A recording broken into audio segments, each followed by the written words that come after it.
Hey guys, welcome to the detour. It's the final day of school, and I'm joined, as always, by four-time national road champion Johnny Javaro, Olympic gold medalist Scott McGrory. Fellas, thank God it's only 18 stages because it sounds like the peloton is well and truly Dunsky. Yes, and they had a pretty tough stage last night. Cold, wet, all of those things, and a really tough finale. And wow, what a way to! Well, it's not quite over. We've got the sprint stage today, but yeah, and we're not don't suck the listeners, viewers into a false sense of security there, Dan. We're still going to do tomorrow to wrap up the last stage, so and wrap up the ladies' race. So yeah, all good. Well, that's right. We are podcast pigs, mate. We just keep going. Cast your minds back, fellas, to even say towards the end of the Giro and a couple of COVID cases, etc. And we're talking about the Vuelta coming up, and it's been reduced. It's only going to be 18 stages, but there was a big outbreak of COVID in Madrid. I didn't believe that it was going to get to the end, yet it has. And Europe has just gone crazy with the number of cases. I saw France the other day. It's the first European country to have more than 60,000 new cases in one day. Wow. The Vuelta was able to get to the end. So extraordinary job done by all. It is a good point because, when we were talking at the Giro, we thought there was Buckley's chance. In fact, we were questioning whether they should have even tried to start it. So it's hats off and credit where credit's due. A lot of the riders have spoken glowingly about how the organisation has really dialed up the bubble scenario. So well done.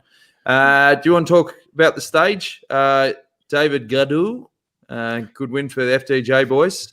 Yeah, interesting stage, wasn't it, Scotty? I mean, we're just saying because the break never got a huge lot of leash. They got around 3 minutes. I got maybe 5 at one stage, then they got back. And there was funny tactics going on. I mean, Movistar started chasing at one stage, even though they had 2 guys in there. I wonder what they were trying to do. And they got the break to nearly 2 minutes. And then Soler jumped across from the peloton and got to the break.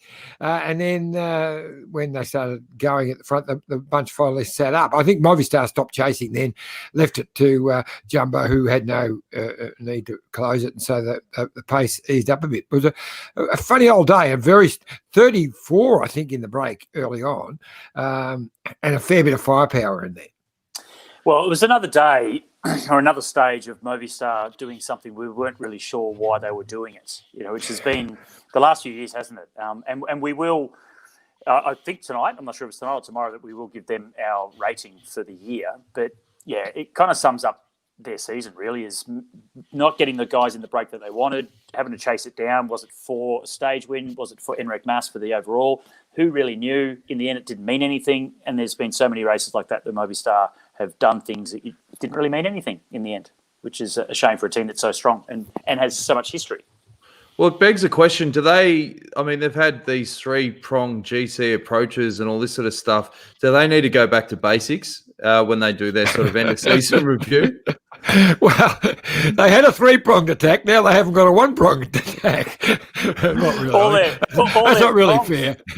No. All their prongs have fallen off. Well, Enrico Mas is a quality young guy who will be a challenger over the next couple of years. Only young, and he finished 5th in this bike race, so he's right up there. But what happened, boys? Dan, we've got George Bennett. Oh, hey, Georgie boy, we're giving you up for the game, mate. How'd you sleep? Like a rock. Yeah, mate. Yeah. That's basically all I plan on doing for the next sort of 3 months. So I thought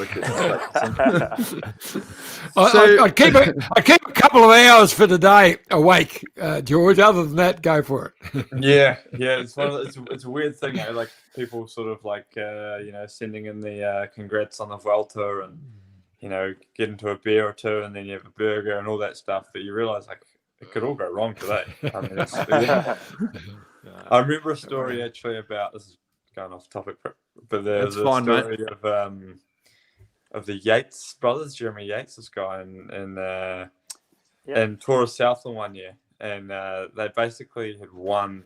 I think they, it was second to last stages into Tiano, and then they got completely on the piss, and the next day it was just a ride back into Invercargill and then around Queen's Park, and then unfortunately the wind blew the wrong way for them, and they just lit us, the rest of the guys lit it up, and they lost the tour.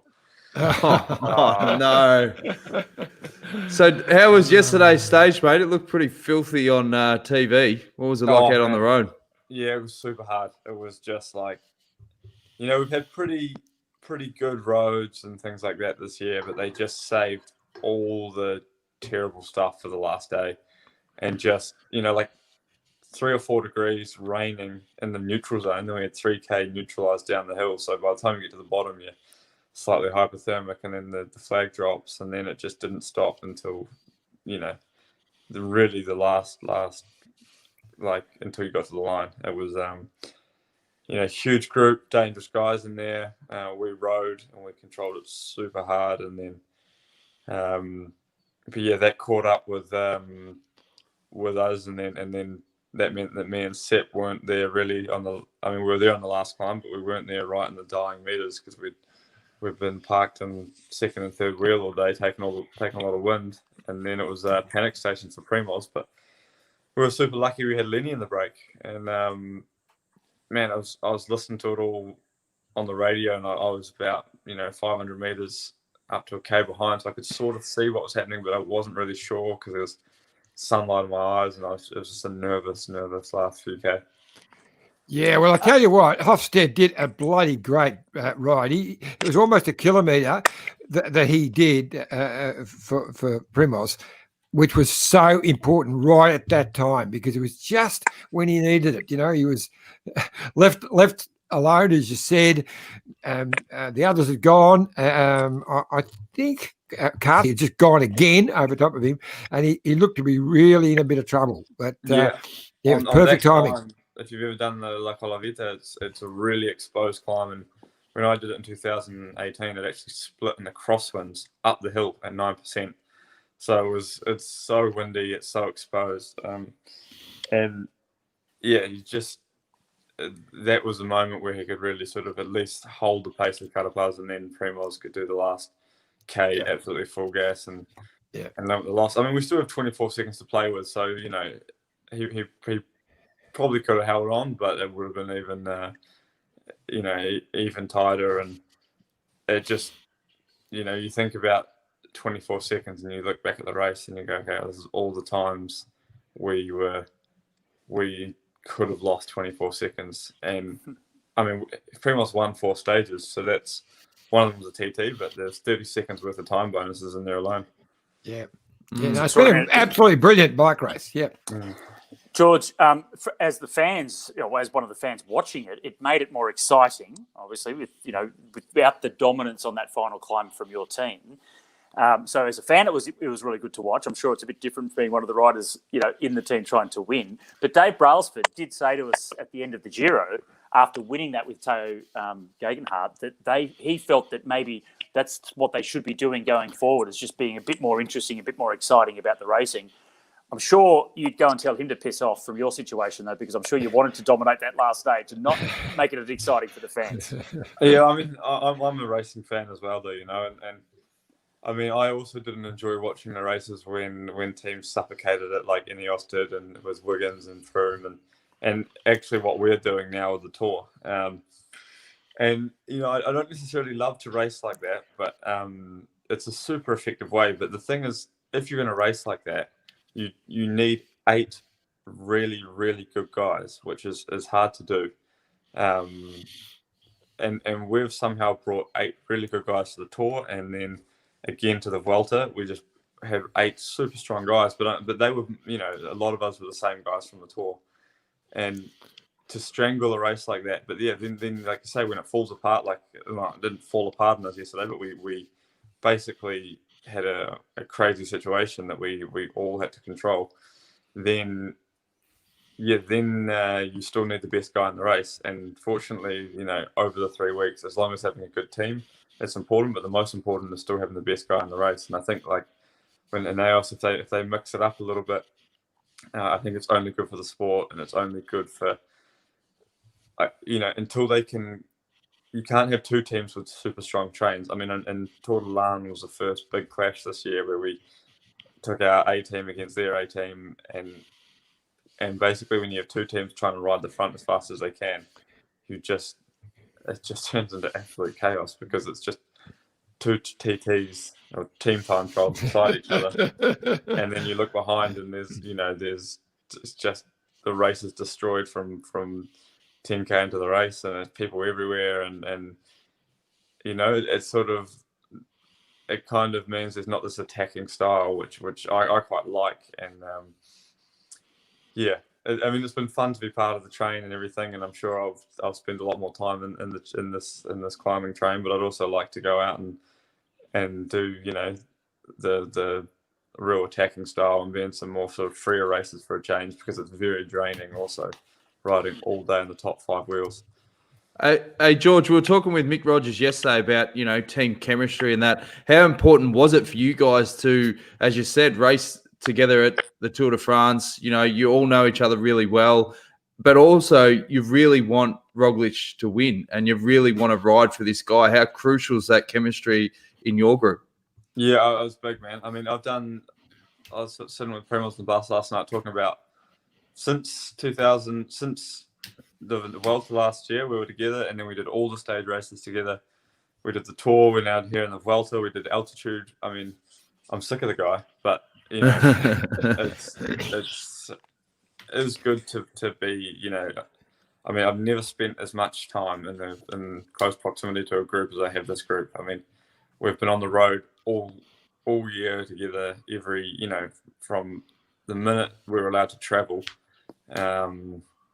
We've essentially been together, and I've never done a season that's been so demanding. Like we were in altitude for a long time, then I went to Burgos, and then we were together in Tortolan, and then it was driving straight to Italy, then it was back to altitude, then it was straight to the Tour, and then we got a brief respite from each other at the Worlds, but we still were in the same race, and then we came to the Vuelta. So it's it takes its toll, but we've managed to do it very harmoniously. And I think if you didn't have a good group of guys, running a program like that just wouldn't be possible. You would just at some stage just say, I can't do another sort of month with these guys. And we've been really lucky. And there's been no fights, there's been no fallouts, there's been no friction. So, it's a rare thing because, normally I do one grand tour with a group of guys, and by the end of it, we're all, you're grumpy and tired and you're really at sort of the world's end with each other. But no, it's been good here. I was going to say, George, we're watching it, and when he was alone for that short time and Carapaz is gone, immediately think, oh no, the nightmare of the Tour de France, the penultimate day, is that going to happen? But he just found something deep down and fought through. But what really impressed me, what really just makes him stand out, was when he crossed the line there, the way he went past his handlers and went straight over to Carapaz to congratulate him on that ride he put up in that stage just then. I thought, gee, these two have had this great battle virtually for 3 weeks, and that's the first thing he did, to go over and congratulate him. I thought that was fantastic sportsmanship and something you don't see enough of. Yeah, I mean, he's definitely a gentleman, but don't let him fool you with handshakes. He's a killer, and that's what you need to be to win a bike race. But he's definitely knows that Carapaz. We were definitely aware of the danger today, and we knew it, or yesterday when we knew that Carapaz was going to do it. And I think in the end, when you talk to him, whatever it looked like on TV, he'll tell you he was never panicking. So no, he got the line. He got the line. It was all good. So he's happy to shake hands, but he's ready for a punch on if need be. We've got a few comments. I'll scour through them. Tom Maloney says, hi guys, after seeing Roglic suffer last minute defeat in the Tour de France, I didn't want to see it happen again. He handled it so well last time. Good on you, Tommy. Sam says, can't thank you and your wonderful guests enough for this podcast. Cheers, lads. Here's to 2021. That's obviously directed at you as well, George. You've been fantastic. Wendy May Abbott's, Wendy Superfan. Hey, George, doing well. Troy Rogers, great season, George. Do you try and keep up with the Tour of Southland? Of course. I just saw my mate Gatey won, Aaron Gate.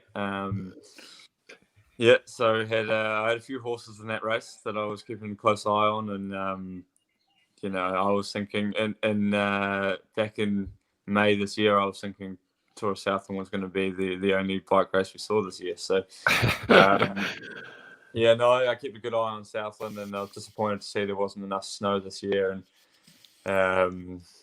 but yeah, no, it was actually a race I have fond memories of, but would hate to do again. We've got a few more. Ian Thomas says, nice work, GB. The Wheel Wizard says, Movistar had mass in the race for white jersey in Valverde in top 10, and very important to them that they won the team's race prize. So good on you, Movistar. Portia says, can we claim George as an Aussie now? We steal most New Zealand champion artists. And then Rob Armstrong said, no way, Portia. George is a Kiwi through and through. All right. Ben Jensen says, geez, George looks dusty. And then there's a question. San Jensen says, single rooms, have they made a difference, do you think, George? Well, I haven't had Corona yet, so I mean, I actually love single rooms. That's been the best thing that's come out of this whole crisis, is that I just don't, like, nothing against any of my teammates, but I just like my own space, my own peace. I mean, you're all day from the start, you're on the bus, you're on the peloton, people screaming at you, the motorbikes, the fans at the end, dinner together, and you just want to get in at the end of the day and just put some Netflix on and just chill. Yeah, Netflix and chill. We've got another guest who's ready to join us as well, right. Rory Sutherland.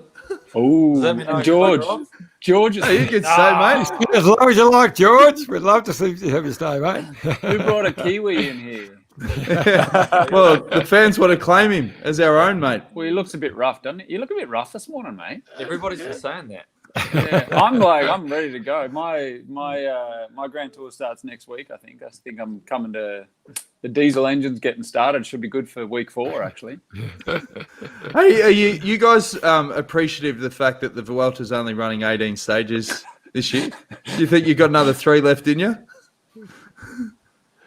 No, not this year. I mean, I think this has been a really successful model for the future of Grand Tour racing, that we can always start on the Tuesday, and you know what, they can even finish on the Friday if they want. I mean,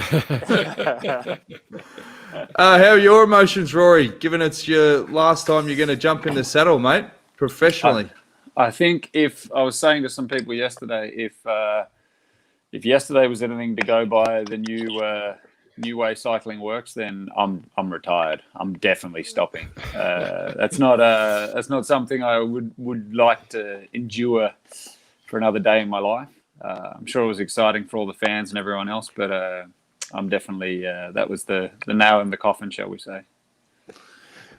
What was the you said the nail in the coffin, Rory? But was it the cold and the conditions, the way they raced? What part of it got to you most?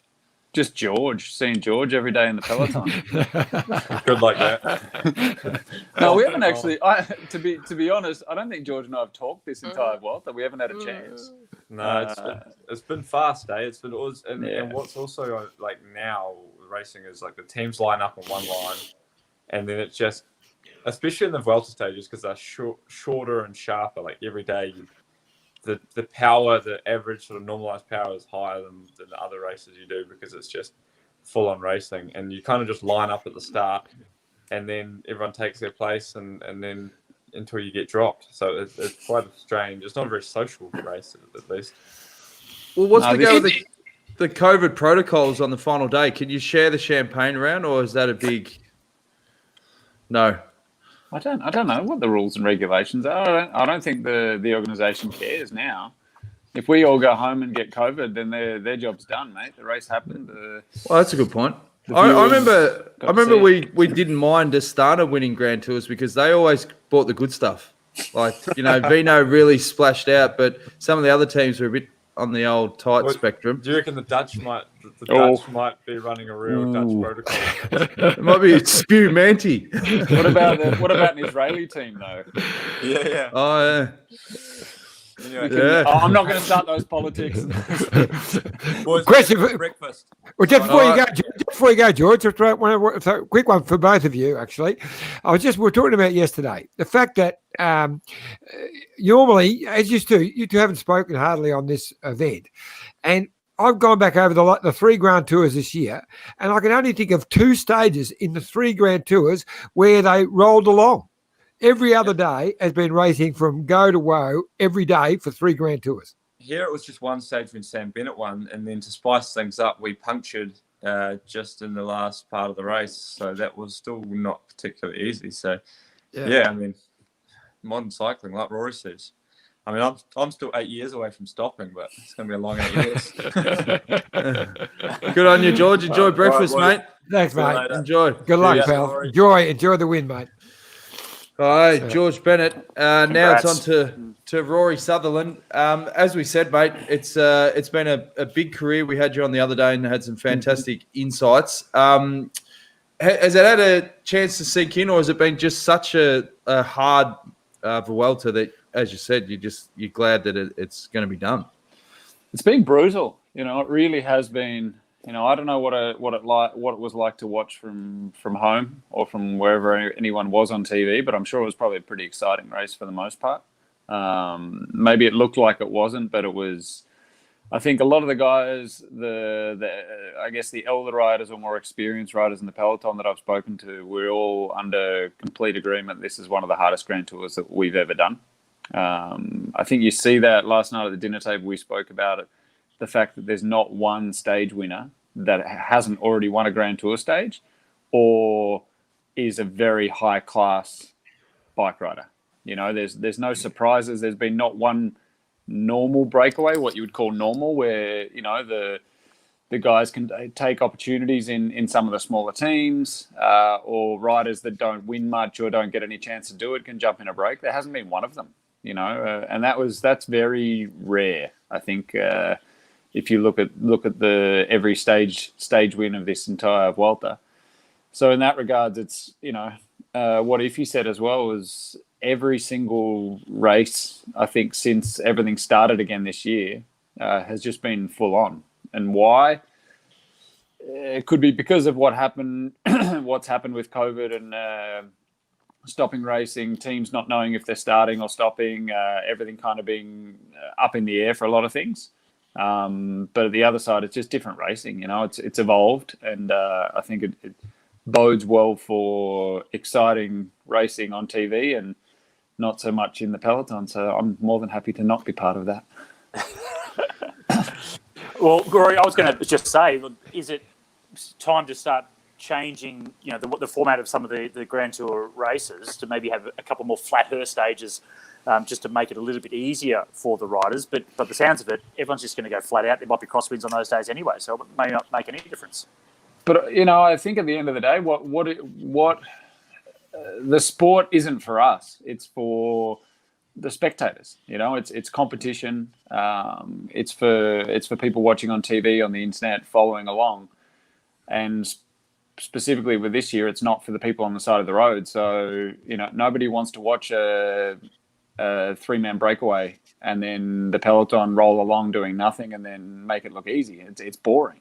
I think any of us watching it at home would probably turn it off and then come back to it for the last 10K for a sprint. So I think what's been happening with a lot of the organizers, the race organizers, especially of the Grand Tours, is they're looking for something exciting, looking for things to happen.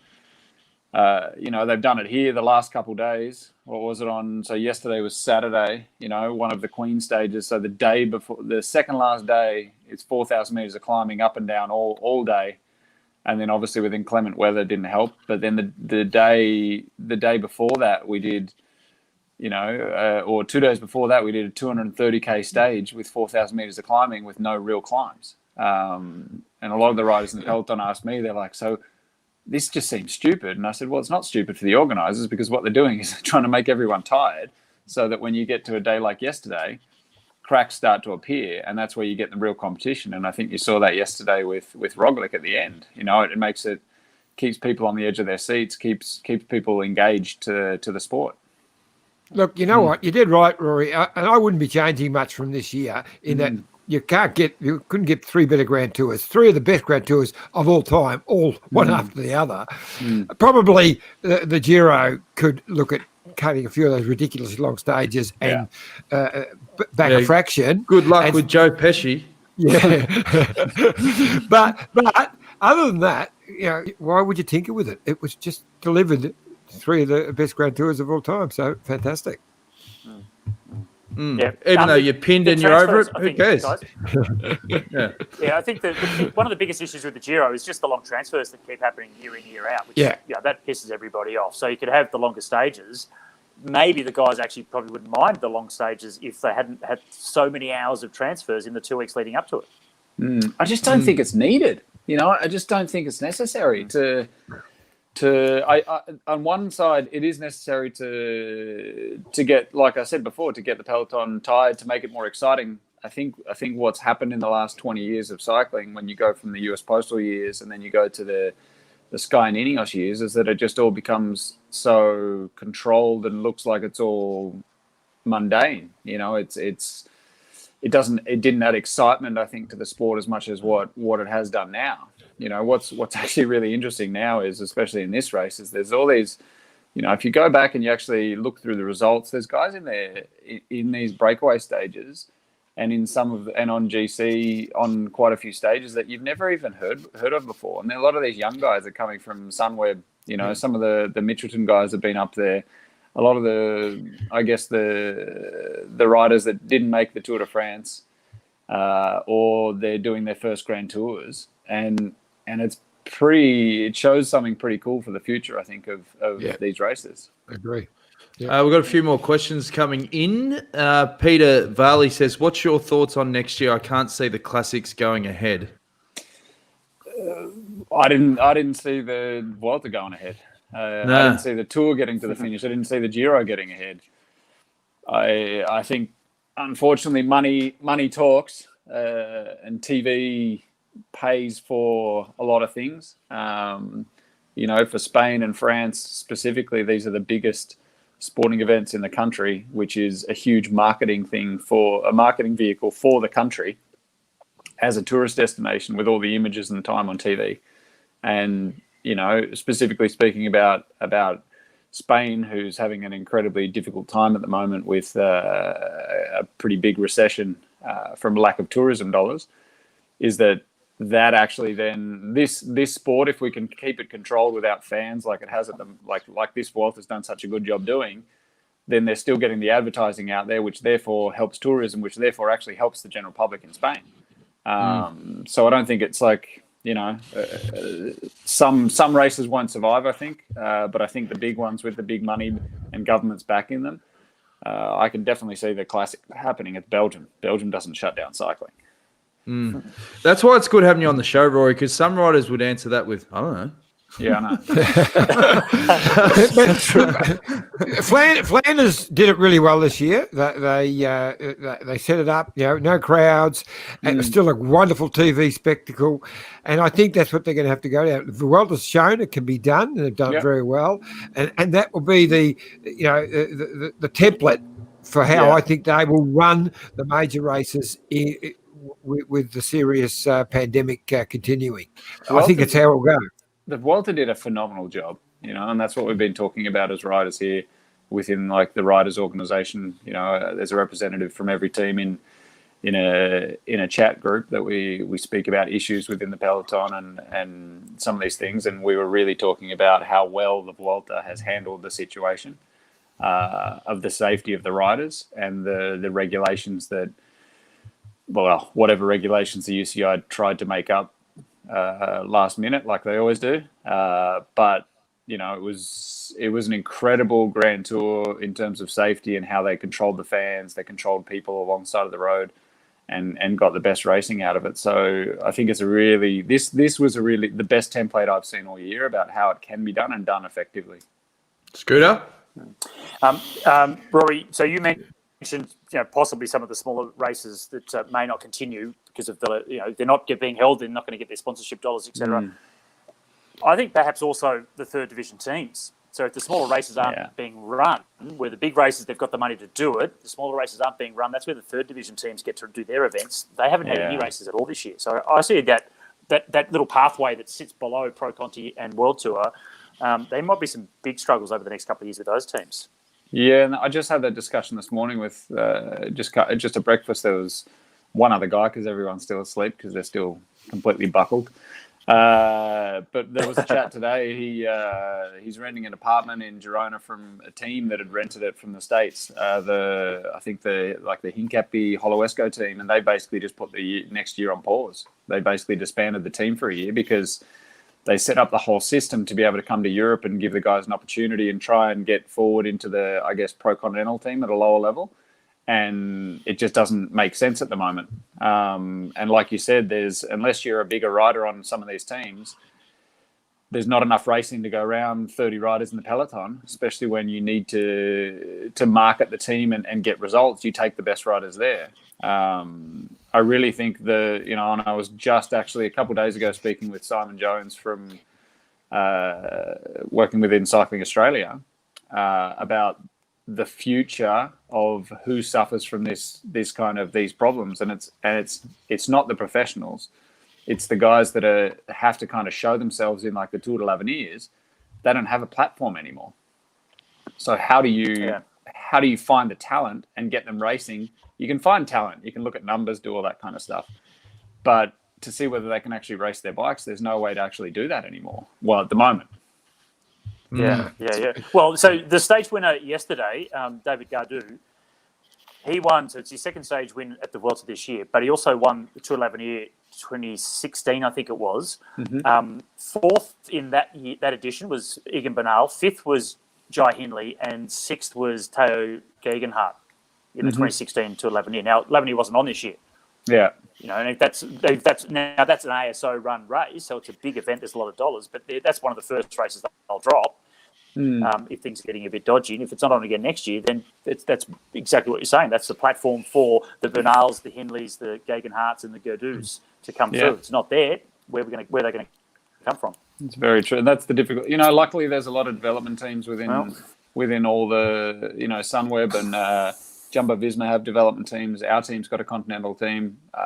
So a lot of these country-based teams really pushing the development of the riders to try and find that next talent. But I think there's a lot of countries and opportunities that'll suffer from it, and it's a big shame. We've got another question from Andrew Bensina. With racing so close, is it time to do away with time bonuses forever? They're compromising the final results. What do you think, Rory? We talked about that last night in the bus on the transfer as well, of that if there weren't time bonuses on these stages, on the hilltops, which they never used to be, then Roglic wouldn't be in the jersey. Exactly. So that changes the dynamic of things, But on the other side, it also makes things exciting. It can go the other way, whereas that makes the battle more fierce. It's a tough one. I think it's one of those revolving things that has to always be checked and changed every couple of years as the sport evolves, or as people figure out how to race races, and then kind of mix it up again so that it stays exciting. Exactly. Like we wondered why Roglic sprinted yesterday, ended up getting second, but those 6 seconds ended up being very crucial, especially with about 800 metres to go, when it looked like he could even lose more time. So he obviously knew that he needed every second. Mm-hmm. Another question from the Wheel Wizard. He loves asking questions. Question for Rory: why Movistar plays so much importance on winning the team's prize in GTs, or for any tour for that matter? Is it just for the podium present? Ooh, this is a very good question, because I was on the team for 3 years. So I've spent my time on Movistar. I know how they work. I know how it operates. And I was there when we won Team GC in the Giro and in the Vuelta. Now, there's been a lot of discussion here in the Spanish press from yesterday's stage as well about Movistar, about how they race the race. There's been a lot of discussion in the peloton, looking at them as a team, of how they've raced here as a team as well. They've got probably the strongest block across the board here, but they're not winning. Team GC has never from when I was on the team, it was never really it's like an extra bonus. Like it's not really what you're going for, but if for the sponsors do like it. But the teams don't generally race specifically for that unless there's nothing else to kind of race for. So in that regard, they just collectively, it's a very good group of riders who can all climb well. And if you can climb well, then you're always higher on GC. But yeah, I'd rather have, in respect, they won one stage and were present in so many other stages and get fifth on GC. We won one stage with Dan Martin, fourth on GC, and the rest, our guys are in the last 30 of the peloton. But we stuck with one goal of what we're doing. So it's definitely a very interesting question. But normally they do not go specifically for that for a race. Rory, do you so that you got that one stage win at the Vuelta, so it's always great, to win a stage in your home Grand Tour. Do you know how many wins Movistar have had this year? Not so many, I'm going to guess. 2. Yeah. So I've 2 wins, mate. Yeah, they have gone through. They're going through a transition at the moment. And I'm very good friends with the general manager. I'm very good friends with a lot of people in the organisation from when I was there. And I've had discussions. Does that get you cheap? Does that get you cheap bikes? Sorry. Here we go. Sorry, mate. Maybe it might get me a cheap bike. That's a dig at Rory. That's a dig at me. Yeah. No, I think he worked it out, mate. Yeah. I'm still switched on at stage 18, not 22. Yeah. But no, it's like okay. they're in a transition year at the moment. Transition couple of years. You can have a look if you look at the roster and you see how many foreigners are on the team now compared to what it was 3 years ago. You see the changes they've made within the organisation. They're in a complete transition of the old guard slowly starting to head out. Just look at the average ages of of 4 or 5 of the guys who are here at the Vuelta, and from the part of the organisation that I talk to, it's cycling's a roller coaster. It's an up and down. It's comes in phases, and you can see that with Jumbo Visma as well. 3 years ago, they didn't win anything, or 4 years ago, and they went back to the drawing board and they had to restart. Sunweb's done the same thing. All these youngsters look at Jai. And all of a sudden they've got Chris Hamilton and Jai in the Giro tearing the legs off the whole peloton, and that's been a process for years. It takes time to get there. It's not automatic. I think what Movistar is doing now is they've noticed that there's obviously what they were doing didn't work. I know that after they struggled with the COVID situation in Spain because the riders definitely weren't maybe looked after or did the right things during that time, didn't train in the right way. Because I remember them going to Burgos with their tour team. They got their butts kicked, and instead of going to get ready for the tour, they sent them all back on training camp again because they just weren't ready. And you can see that in the tour as well. So I think the transition's on its way there. And it's, like I said, it takes a couple of years to move out the older riders. Valverde's 40 years old and still kicking around, but he's only got maybe six months left in him next year. And then I think you see opportunities for the young guys coming through then. But another question. Yeah, well, I think they've got 14 mate. riders coming. Sorry, they've got 14. From my understanding, they have 14 riders coming for next year. Oh, really? Wow. There you go. That's a clean out. That's a clean out. Yeah. And it's a process, and it's a process, and you have to, if you're gonna start that process, you need to stick with it. Question from Ian Thomas. Rory, what's the feeling in your team about Dan Martin's performance in the La Vuelta? Were they expecting a podium finish? I don't think the team was expecting anything. I had expectations, and Dan had his own expectations. Ours are generally higher than what the teams are. I think the team's pretty realistic in knowing what we came here with, and that that we were going to try all we could to get down to the podium. But at the end of the day, and Dan said it perfectly in an interview yesterday, he said, look, it's the best result he's ever had in a Grand Tour, coming in 4th place. It's the best I've seen him mentally going into it. But there were 3 guys that were better than him. And that was that was evident yesterday, and he knows that. And he's at the top of his game. He's like, if I can't go any harder, there was nowhere he could have made up more time or done anything. He did the best that he could. If our team had been on the podium, with Dan. That would have been huge for the team. And fourth place is, it's still top 5 in a Grand Tour for such a young team. First year in the World Tour, I think is pretty phenomenal. Definitely.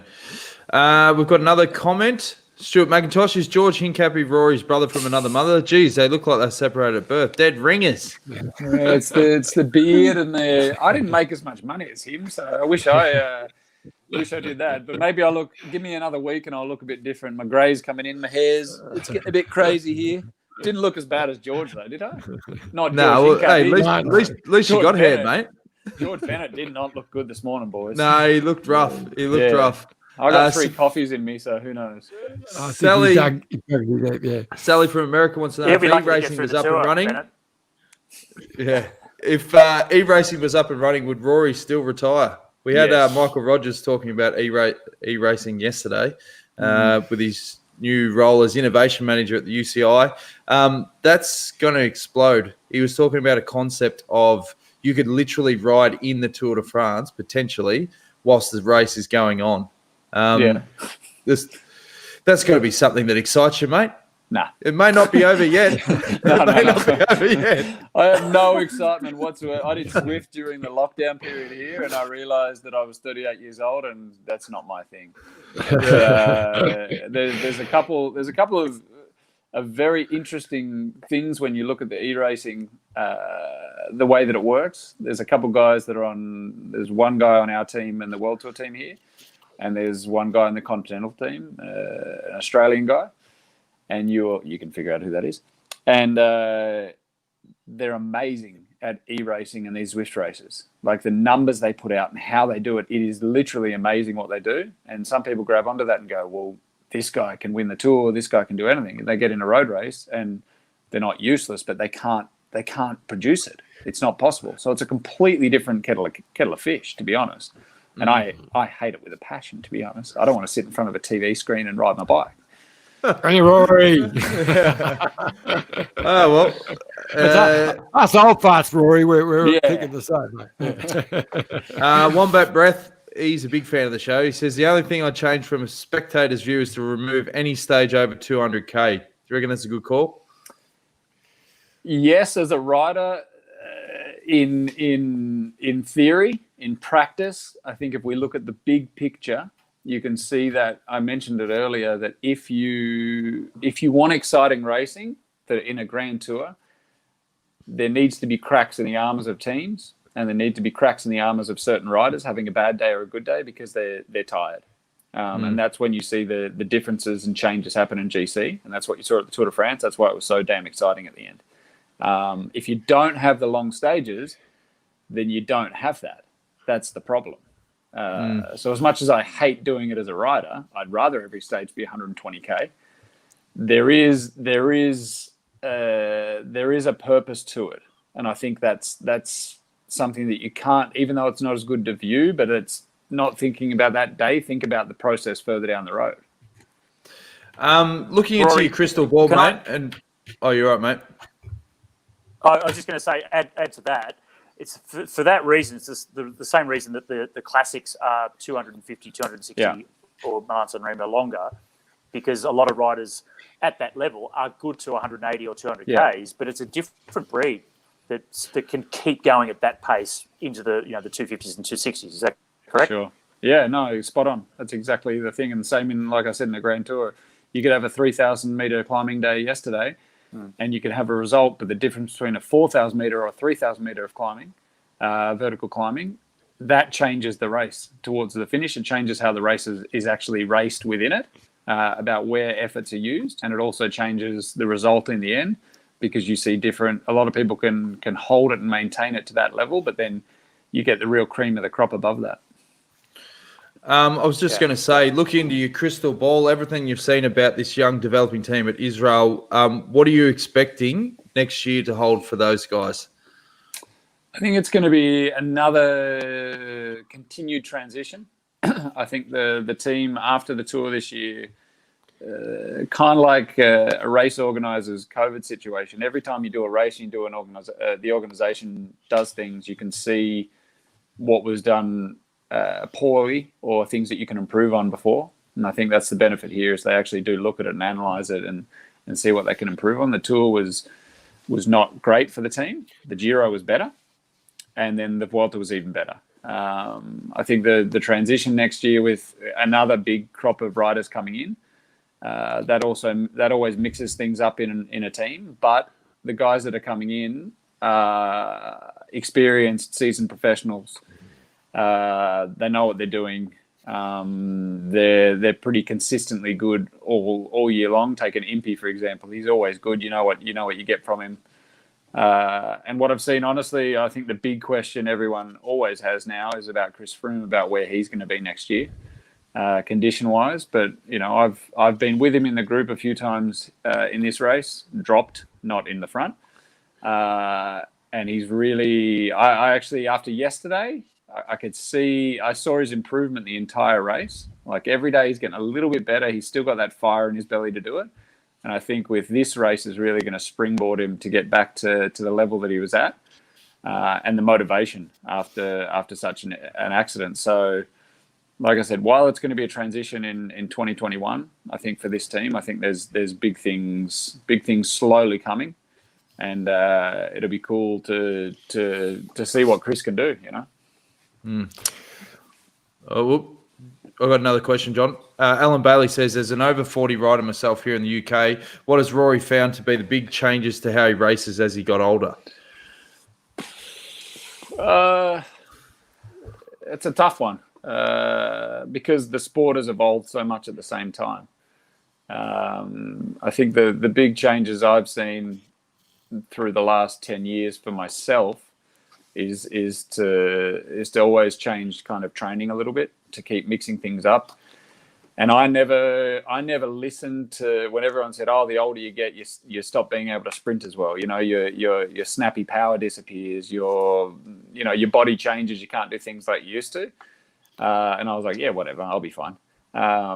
Just like when I thought I wasn't going to get any grey hair, and that started.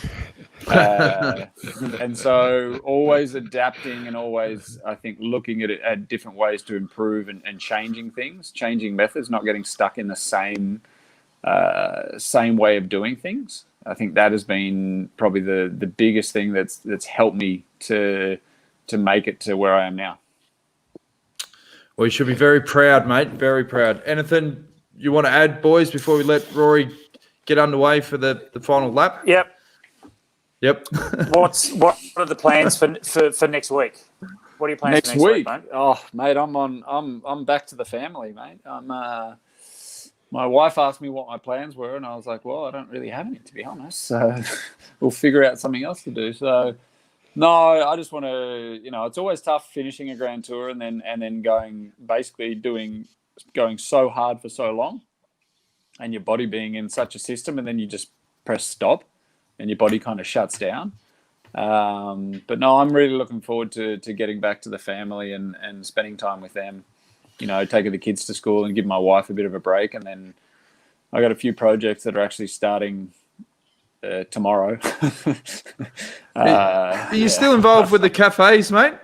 Yeah, I've still got... It was the only place I could get Vegemite on toast in Girona for a while there. Yeah, I got one in Girona, one in Barcelona, Federal Cafe, and I'm actually just next week or the week after, once I've kind of cooled off a bit, I've already talked to the head chef, and I said I'm going to be joining you a couple mornings a week, not to oversee what he does, but just to learn things, to do something different and see how things work and operate. I'm excited just to do things that I haven't been able to do for the last 20 years, because you're always thinking about, when do I start training again? Can I do this? Can I do that? Now I can have weekends where I don't go ride a bike. I can spend time with the family. I can go on a hike with the kids. I can do all that, normal stuff, which has never been normal for me. So we'll see what that entails, and see what I might, announce myself coming back from retirement in a month's time and go, yeah, this isn't for me. Does it when you look back though, does it really feel like a bit of a selfish sport, given how much time you need for yourself to train, prepare, you're away all the time, and now you can flick into that, well, I can eliminate that element of my life in a good way? It's huge, and I think Zach Dempster, you had him on the show here last week as well, and he said the same thing to me, like the pleasure he gets out of now helping other people and doing it differently than just thinking about yourself, and you have to think about your training, even though it's a team sport, is a huge change. One of the big changes I spoke to my wife about, and she knows obviously a lot of other wives within the professional peloton, or ones that have gone through the process of their husbands retiring, and a lot of them don't realize that once you retire, it's not about you anymore. And we've actually had that chat to make sure that the transition happens in a better way. By chat, I mean my wife told me it's not about you anymore. It's about us, and it's about the family, and you don't get out of a lot of this stuff that you normally do.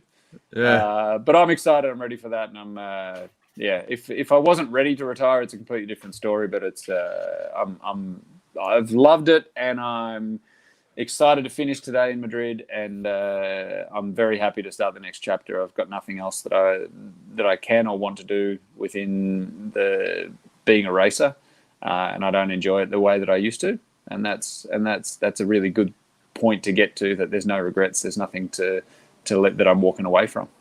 I think that's going to be one of the things, Rory, is that normally you finish the Vuelta like you have, and you have that little break, but in the back of your mind is always that, well, I can't go too hard on that or whatever because I've got to get back on the bike. And now it's completely different. You're not getting back on the bike. Yeah, but exactly. And the other question was, you're going to go and help the chef out, but are you still able to open? I thought with what's happening in Spain, the restaurant might be closing. Takeaway and Uber Eats. That's where it's at. So. Are you expecting to put on 5-10 kegs in the next couple of months, or are you going to stay pretty fit? Or are you just going to? I never, normally in the off season I never put on weight. Really? I think I do so many things. I usually lose a little bit of weight because I lose muscle mass, but I'm also a pretty active person, and I'm always thinking, I'm always doing things, moving around. So I'm not going to stop exercising. I'm just going to do things a little differently, and I probably won't look as gaunt and skeleton-like as I normally would. But I hopefully, my wife, or that was another thing she said. She goes, "You're not getting fat. You're not allowed to get fat." And so you can see who's in charge as of tomorrow. Once I get how old are the kids, Rory? 11 and 7. 11 and 7. And I thought they'd be excited. I thought they'd be excited when I told them I was going to retire. But they're actually a bit pissed off. Oh, really? Because my daughter was like, yeah, but, Dad can take you to school every day and I can be around all the time. And she goes, well, what if I don't want you around all the time? I'm not used to having you around all the time. And I'm like, okay. And she goes, I like you here, but it's nice when you go away sometimes, and I get time with Mum and everything. So we've got another battle there, but we'll get through today, and then we'll see what happens with the rest of the life. All right. Well, hopefully I don't see title on Cycling News in February, Rory Sutherland to become Director of Sport, because I'll know that the last 3 months have gone to shit. Yeah, then the cafes are completely crapped out. I said that I would never, ever be a sport director, and I had this chat with Neil Stevens. He goes, yeah, I said that too. And then he's like, I said that, and then the kids got a bit older, and I was like, oh, it's a pretty easy way to make money, and Jenny Whitehead sums it up. She says, best wishes for the next chapter. Rory, a great racing career. Sorry, you're on a bit of a delay, Scooter. You're right, mate. Yeah, it must be, aren't they? No, so what would be worse than that would be the announcement that Rory Sutherland joins e-racing team. Oh, it's never happened either. You know the best thing about tomorrow, about Monday, is I come off the whereabouts anti-doping system. Oh, yeah. So I never, ever have to put in where I am every day and worry about, not worry about it in a bad sense, but worry about that I haven't put in the right information, that someone's going to come and do testing and I'm not where I said I was going to be, any of that stuff. I'm so happy. I've done that for nearly 20 years, telling an organization where I am every single day. And having the anxiety that you filled it in correctly. That you haven't messed it up, or that last night we're in a hotel that's different than what it was meant to be on the plan, and we have to change it and do all this. So That's the most exciting thing. It'll still be the same, mate. Your missus will install that Find My Phone on your iPhone. You're speaking from experience. All right, boys, I'm going to head off. All right, mate. Enjoy. Madrid. Good on you, Rory. Enjoy. Thanks so much. See you guys. Thanks, mate. Well Great well stuff. What a legend. What an absolute legend. Speaking of legend organisations, Mitchelton Wines, it's time to shine, Johnny. Okay. Welcome, one of Australia's favourite wineries and a place of escape.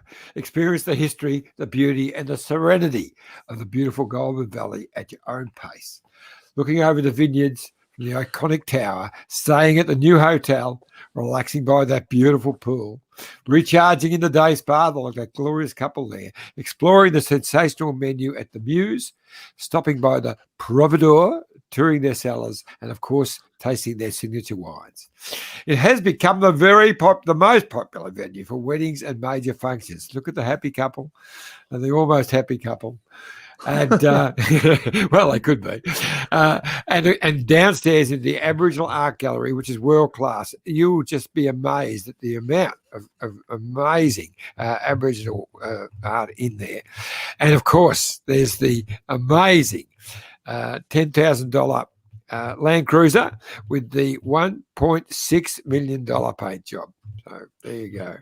1.6. Yeah, it's amazing. Wow. All right, it's time for a quick word from our great mates at Bike Exchange. Look at this bike. You think it's just a bike, right? But it's not. It's a bike 374 people are looking at. This guy, this girl, them, all looking at it. People from here, there, and wherever this is. People that are looking for a bike. Or just a piece of it. Amateurs, semi-amateurs, and pro-amateurs. This guy wants this bike, but with this crank and these bars. This could be the perfect match, but not this one. This girl has a bike to sell, and thousands of people might purchase it. Eyes on Bikes help grow small businesses. His, hers, yours, and the latest data and insights help those businesses keep moving. We are the world's #1 bike marketplace, with over 500,000 products and 900 brands, where buyers and sellers are brought together in a place where a bike is never just a bike. Bike Exchange, where the world buys, sells, learns, and rides. Now, I've gone podcast fishing, boys, and I may have a nibble. I've sent a link out to Esteban Chavez. He was at breakfast, and I said, "Hey, bro, we need the Colombian kangaroo on," and he's keen, but we'll wait and see. I've sent him the link. He may or may not come on. So that'd be wonderful. That'd be wonderful. Yeah. Great to talk to him. Yeah. Anything you want to unpack from the chat with Rory then? Guys, Scooter? well, frozen. I'd like to. Yeah, I think I'm on a bit of a delay. Sorry, guys. You're right. When you spoke about the whereabouts anti-doping program, now when I stopped racing and I went off the whereabouts program, I just contacted Australian Anti-Doping Agency, sent them an email to say, look, I've now retired, and they replied to say, well, we have to get that official notification from your federation. Okay, no worries. So I contacted Cycling Australia.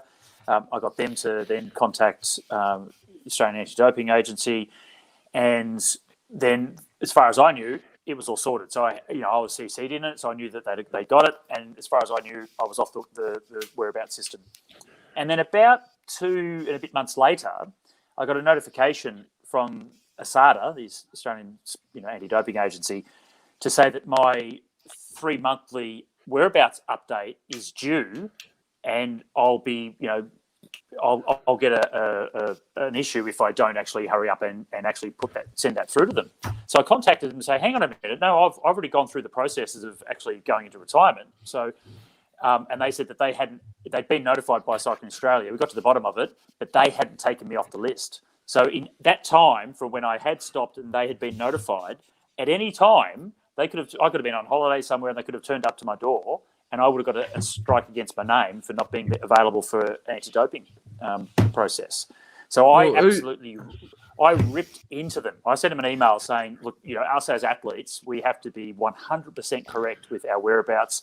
It's every morning and every afternoon for 3 months. You must tell them where you will be so that if they want to turn up on that particular day, they know that you are at a certain place for 1 hour every morning and every afternoon for 3 months in advance. So that's how strict it is, right? So therefore, they need to be 100%, accountable for their mistakes as well. So I absolutely ripped into them, and they came back with a big apology. Obviously, there were no issues, but I could just see the potential for my reputation to be tainted because of their mistake. And they give you a voucher for a discount on bikes or anything like that? Yeah. All right, I'll stop. I'll let it go. Hey, what was the whereabouts program for you, Iffy, back in the 60s? Oh, they would have had trouble finding me in some of the places where we were overseas. But anyway, well, there was no such thing, of course. There was just random testing, but there was no whereabouts. But are we going to do? Are we going to do? Are we going to? We've been going now. We haven't even started. We've got our 6 teams to go through yet. Okay. All right. Let's go. EF Pro Cycling. Start with you, John. Okay. Look, it's only a couple of years ago. We were all talking about EF education, whatever they were called then, and they were having trouble winning a race. They didn't seem to have any real purpose of moving forward. They've really changed that around, and they've had a pretty good year. When you look at Hugh Carthy, his great ride. Michael Woods is always up there. Iran sort of giving it a go earlier on in the season. Torino, the Dauphiné, Magnus Corp win the other day. I think there's 4 Aussies in the team: Simon Clark, James Whelan, Mitch Docker, and Lockie Morton. So I've been impressed with them. And when it comes to getting on the front and closing things down, they're one of the good teams for doing that. So I gave them a 7.5. What about you, Scooter? Okay, I gave them 7. 3 Vuelta stage wins, 2 at the Giro, and 1 at the Tour de France. So they're the 3 big wins that they had, and now Hugh's going to be on the podium here at the Vuelta. But they were 32nd at the Giro and 8th with Iran at the Tour. So they kind of didn't quite hit their targets at those 2 events. 17 wins for the year, but 6 of those were in Colombia at the Tour of Colombia. So I sort of scaled them back a little bit just because of that. But their Grand Tour stage wins, 5 of them across the 3 races were pretty good. So I gave them 7. So just a little bit behind you, Johnny. All right, let's move on to FDJ, Scooter. Groupama FDJ. So they had 19 wins. 14 of those, though, were Arnold Demar. So he's had an incredible season. 4 Giro stage, and they had. He was also 2 stage wins and the overall classification at the Tour of Wallonie in Belgium, which is awesome as a sprinter to win the overall classification. They have had 1 stage win, 2, now at the Vuelta with Gaudu winning both of those. So because of all the wins that Demar has had, Stephen Coog's also been pretty good winning national titles. He was 3rd at the World Championships in the time trial, so a good result from him as well, and he is the European time trial champion. So I gave him 7.5. They weren't up there in all the Grand Tours, but they were just fairly prolific with Arnold Demar and those time trial results from Stefan Kuhn. Is this one of the best years they've had in a very long time? Since the Aussie boys were there, maybe. Yeah. I mean, they were putting up some good rides in the Tour de France for the GC, only 2 years ago. They're not doing that now. But look, I gave them 7.5 as well, mainly because of Demar and winning the points race in the Giro was pretty impressive, and for all the reasons you said. So I like Miles Scottson. I like the way he lines Demar up for those stage finishes as well. He's getting better and better. So yeah, he's a dude. I like him. He's a dude. He's a dude. Yeah. All right, Johnny. He gets points. He gets points just because he rides a 55 chain ring. That's right. Ineos is in tomorrow's lot for me, but I'll whack them in. Look, whack them in. Yeah. Look, it's been a challenging year for them. What I like about them is the way they've adapted. Like, so they lost Nicholas Portal, which was tragic, and then also Rod Ellingworth as well, moving over to Israel. So you wondered how they were going to go there, being leaders. Rowan Dennis has been an amazing addition, and they are the team that can really turn Rowan into something really special. I think his ride in a Giro blew me away. And he was the difference. I think the reason that they won it. Carapaz has been amazing in this race, and look at him last night. He really took it up to the Jumbo Visma boys and had them worried, I can tell you.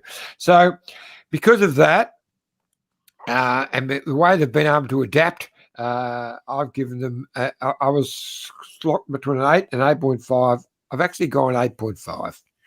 Won a Grand Tour, second in another, and that they are a team that steps up. So there you go. Well, Wombat Breakfast said they have 9 riders in the top 100. Outstanding. Yep. That's pretty there good. You go. Yep. Spot on, Johnny. I gave them 8.5 as well. Look, they won a Grand Tour. Obviously things didn't go their way at the Tour de France, but they adapted there as well. Ran first and second in a stage with Kwiatkowski and Carapaz. Carapaz is going to run second now here at the Vuelta. So I think they've had a great season without winning the Tour de France, which is what they're really geared up to do. Then you look at Filippo Ganna has been amazing. They've got the world time trial champion. He wins all the time trials now, stage wins at the Giro. So I think, and even before the Tour, Bernal was winning a few races as well. So I gave them 8.5, 19 wins for the season. And Ian Stannard, one of the legends of their team, has just announced yesterday his retirement as well. Yeah. Great to see it. One of the guys that's known as being a tough nut, hard man, goes into retirement, and he can put his feet up for a change. Although, what was it? The Get Wevel game that was him up against the two De Koenig guys and blew them both away. Three of them, was it? Yeah. That was a great. Yeah. All right, Scooter. Rory's team, Israel Startup Nation. Rory's team. Well, knowing that Rory's obviously tuned out now and let rip the stage, I can let rip. So they've had 9 wins, and several of those were national championships. Right, so they won the national championship of Israel and Estonia, and also the Austrian time trial championship. So not big wins, World Tour sort of stuff, but Dan Martin is about to finish 4th in the World Tour, which is not too bad. The World Tour wins they've had were Dan Martin, the stage at the Vuelta, and Alex Dowsett picked up this Giro stage as well. And he was 9th in the time trial at the World Championships, not too bad. But if you go back to the races where they should have really tried to do something, they started the season in Australia, and at our race, the Jayco Herald Sun Tour, their best result was 15th. On the overall. They didn't even bother bringing Greipel down to try and pick up some stages. So I think they missed opportunities when they should have been going for them. So I put them down at a 5.5. All right, well, I've marked them a fraction higher than that because this is their first year. They've just jumped into the big pond. And as you said, they didn't start too well. They didn't have a great Tour de France. They got better in the Giro, and they've gotten better in this Vuelta. And to finish 4th overall is pretty impressive. Because of that, I gave them a 6.5. Now, we've got feedback coming in from your scores, boys. Vazzy, he wants to know, what about extra points to EF for their Giro jersey? You've got to factor in all aspects of the team, boys. Another one, Scott Davies says, 7 out of 10 for EF seems a bit harsh, Scott. Took out the Dauphiné and wins in all 3 Grand Tours and a podium. With their budget and roster, what could have they done to get to a 7.5 or even an 8? Well, I gave him 7.5. I think he's talking to Scooter. Scotty. Yeah, no, they didn't give him a discount on the bike. That was the problem. yeah, true. Got to do more than that. Sorry, and you got to scale. Look, you can't just have it. But if you compare 7.5 to some of the other teams that we're going to give those sorts of scores to, you wouldn't put EF in that boat. So, hey, it's just my opinion. That's it. Tell your story walking. Yeah. Let's move on. Lotto, Johnny, how do you rate them? Yeah, look, I reckon they'd be slightly disappointed. The Tour de France is what it's all about for them. It's a team built around Cadel, and they won 2 stages. So they'd be pretty happy with that. I think Caleb himself would probably wanted an extra stage to give himself the big tick, but pass mark. But they're a team that jump on the front. I'm a big fan of Tim Wellens and Thomas de Gent. They're riders who have a go. They've won stages in all of the Grand Tours. So I've only given them. Look, I was stuck between a 6.5 and a 7. I've ended up only giving them a 6.5 because I expected more. So 6.5. Okay. Yeah, well, that's what I gave them. That's what I gave them, Johnny. 6.5. And you've got to take our emotions out of it because, Caleb, obviously we want him to win and he won 2 stages of the Tour. That was great. Yeah. But they had 12 wins total. Now, this is a team that's always sort of prided themselves at being competition to Koenig Quick-Step, the 2 big Belgian teams. And they also want to try and win the classics and all those semi-classics as well. And if you go through the big ones, Flanders, they were 9th. Liège, they were 33rd. Flèche, 21st. Gent-Wevelgem, 6th. Lombardia, 49th. Milan-San Remo, 9th. And Strade Bianchi, 25th. So none of those results, apart from, say, 6th at Gent-Wevelgem, which is a semi-classic, really rate for what they are trying to do in those events. They had 12 wins total. 7 of those were from Caleb. 6.5 for me as well. Okay, and the big one, we'll start off with you, Scotty. Careful, careful. I might have to adjust this one, we'll see. 16 wins from the Mitchelton Scott and 0 Grand Tour stage wins.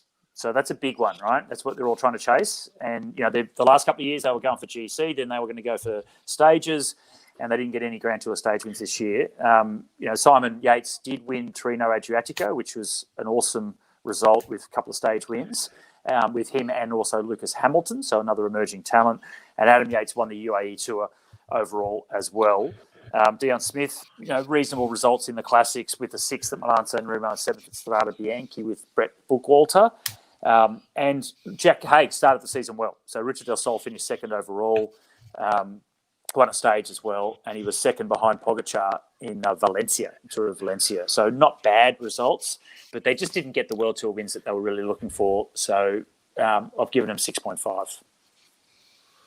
All right, and John, the team mascot, can he separate his ties, and will he be harsh with his score? I don't think so, folks. But let's go to John now for his rating. 10 out of 10. Oh, it has to be a 9. It'd have to be a 9.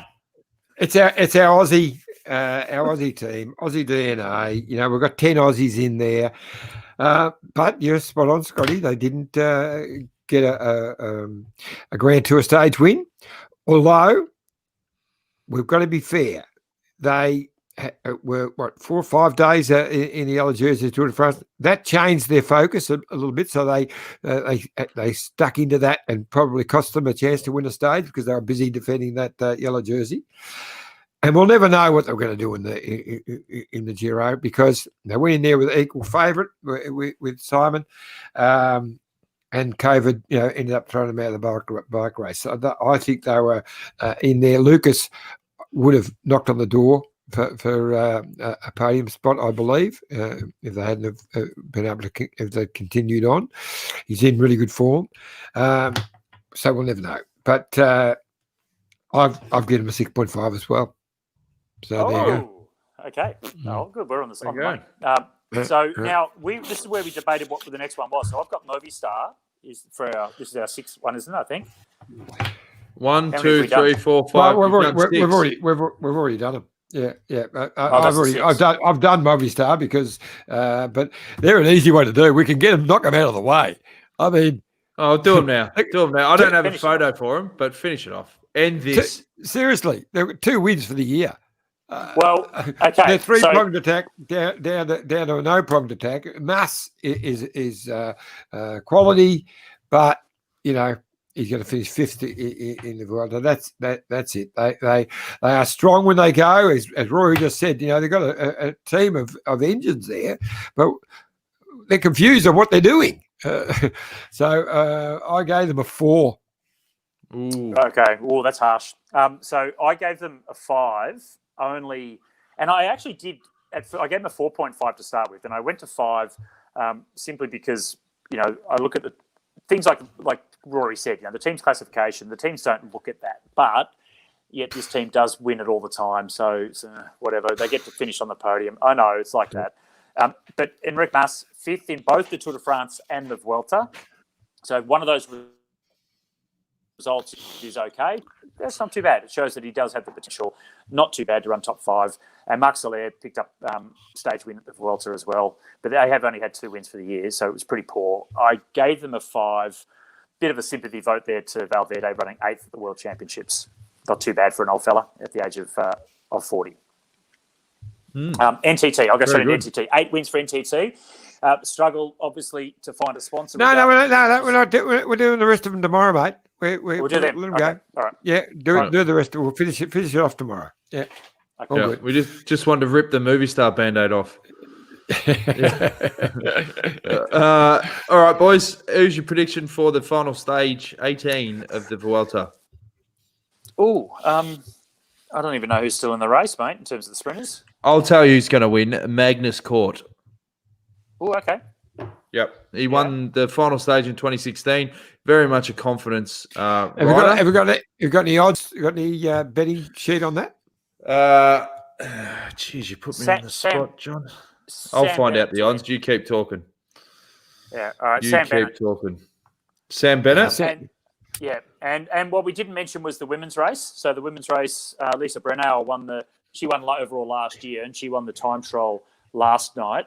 It puts her in a good spot now to hold off the sprinters, perhaps, to try and get the win today. Yeah. But, All right. I've got I'll the back odds. her to win. I've got the odds. Sam Bennett, $1.67. Ackerman, $3.40. Jasper Philipsen, $3.75. My man, Magnus Cort Nielsen, $13. I know who I'll be backing. Yeah. It'll be interesting, guys, because Sam Bennett, you'd think purely the fastest, but just look at George Bennett and Rory and these guys. It's been really tough. We haven't seen the sprinters now for days. They really have had a pretty tough run at it. We've only seen them once in the last week. So we'll see.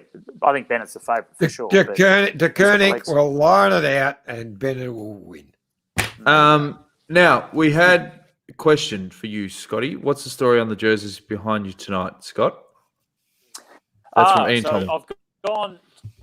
Yeah, okay, thanks, Ian. I've gone to a track theme. So the jersey on that side is... These are from the Munich 6 Day. So I raced, these jersey under this. I rode this sponsor for most of the times I raced the Munich 6. And the Munich 6 was kind of seen as the Tour de France of the track. So it was the biggest, the hardest, the fastest. They paid the most money of all of the 6 days in my generation and the previous one before that. So this is the one you really wanted to do well in. And I was sponsored by Generali Insurance for most of the time that I raced it, and also with Matthew Gilmore for a lot of it. So that one was my normal jersey, sponsored jersey, and then the yellow one was the leader's jersey. So I won Munich a couple of times and got to keep the yellow leader's jersey. Not all the 6 days would have leader's jerseys, but a lot of them started doing that, and typically yellow to follow the Tour de France. Will Wizard says, Scott, no Ghent 6 Day this year because of COVID-19. Yeah, that is a bugger, isn't it? So, and I'd imagine, well, I think it's the same like London. I was supposed to go to London, a couple of weeks back to commentate that one. That was called off. Ghent will be the same. I think it's only a matter of time that all of it. The whole thing with the 6 days, it's not like you can just do it for television, right? So the organisers do need people to go there to buy tickets to go into the venue, like basketball or tennis and these sorts of things. And there isn't enough money in terms of the television rights to just run it anyway. So without bums on seats and people buying tickets, the 6 days will not exist. And unfortunately, I think that's going to be for all of them this winter.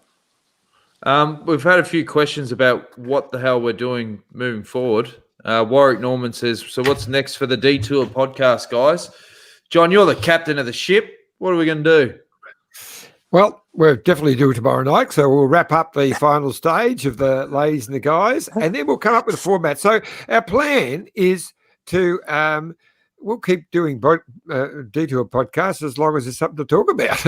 And so there'll be talking about the season, what's going to be happening this summer.